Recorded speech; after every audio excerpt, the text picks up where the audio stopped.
நீளுமாம் நில வழக்கு நான்கில் கேது, ஆளுமாம் அவர்க்கு நீதி. ஜோதிட ரீதியாக 4ஆம் பாவகம் சொத்துக்களை குறிக்கக்கூடிய பாவகமாகும்.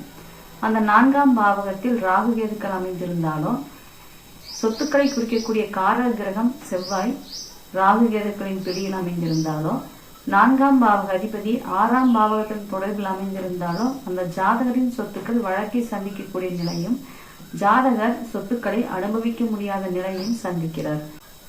இந்த உதாரண ஜாதகத்தில் தனுசு லக்னம், சொத்துக்களை குறிக்கக்கூடிய காரக கிரகமான செவ்வாய் கேதுவுடன் அமைந்துள்ளதும், 4ஆம் பாவகத்தில் ராகு அமைந்து 4ஆம் பாவக அதிபதி 2ஆம் பாவகத்தில் நீசம் பெற்று அமைந்திருப்பதும், இந்த ஜாதகரின் சொத்துக்கள் நெடுங்காலமாக பிரச்சனையில் உள்ளன.